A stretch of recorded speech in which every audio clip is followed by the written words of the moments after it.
Hello, my name is Josh and I am an independent creative, and today I'm going to be speaking about presets and why you should be kind of hesitant now to start purchasing them, especially if you're a new photographer.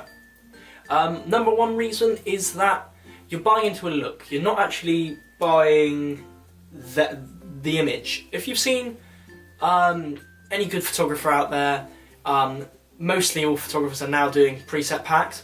The whole point is so you can get that kind of style. It's a bit like Instagram filters. They are, at the bare minimum, filters at the end of the day. You're just applying a filter look towards your image. And if that's what you want to do, fair enough. But I'd be hesitant if you're a brand new photographer and you think that's how I'm going to get professional images. The reason why is you're not really spending time editing them, you're just applying that look. It's fine if you've got that look and you want to have that styled look across the whole of, say, your Instagram page, and you want to have it all the same. But the same thing that you need to start, if your image is slightly underexposed, you're just going to get the same look, and it won't actually affect the final grade image. So what I'd suppose you do is apply that look and then tweak it extra. So sometimes images can be a little too much contrast and overexposed, underexposed, you know. So if you want to apply a look, do what I do, apply that look and then tweak your things like sharpness and that lot, and you end up coming up with a much better image in the end.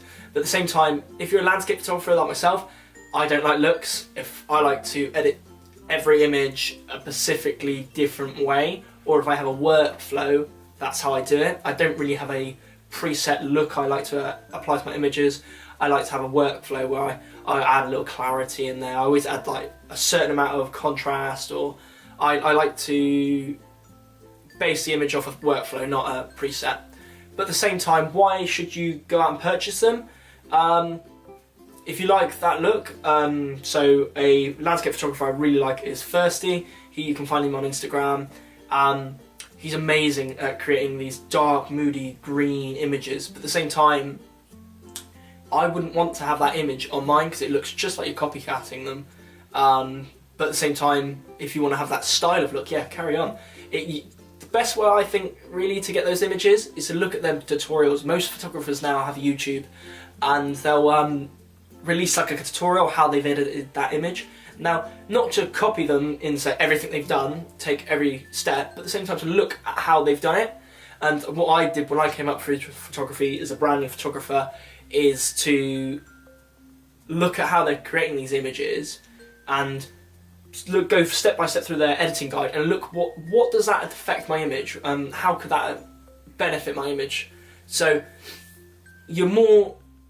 I think you'll learn more by watching a tutorial or how someone does it. I think workshops, presets have become less and less prevalent because people are more wise to it, but presets can be expensive, and the only presets I've ever bought were the Visco collection. I really highly recommend Visco collection, only because the Visco collection emulates film, and since 35mm film is quite expensive, I use that so I can emulate that look before I started editing my images otherwise, so I could get that kind of darkroom look. So I like using Fuji 400H, classic chrome, which I don't own an X100 myself. I'd love to own one, but I have an A6000 which I'm filming on right now, and that doesn't have the ability to have these film presets already applied before the image. So I downloaded a preset called Classic Chrome, which you can find on the X100, and then I can apply that before I even edit my images. So when I like to, with presets, I can say the one advice you can do is apply first, edit later. Don't apply last, and then that's the image, because there's always tweaking to be done with your images, and you've got to treat I'm a landscape photographer, so we take it slow. We don't like we don't like short shots, we don't like snapshots. We like to edit our images to the final image that I create. I can happily go out and take one image, and that would be my one image for the day. If I come out with two, even better, but that one image is, I'm going out for that single shot.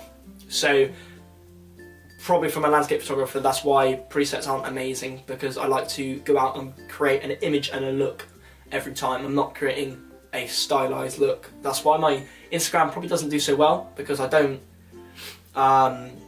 keep uniformed images, but at the same time, I like my look. So guys, if you enjoyed this video and you agree with me, presets aren't the best way always to go, give me a like, and if you disagree with me, please put in the comment below why you think that presets are a viable option.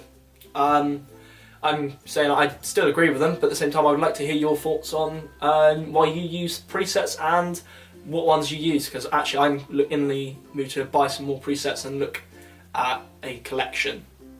So guys, I will see you in the next one.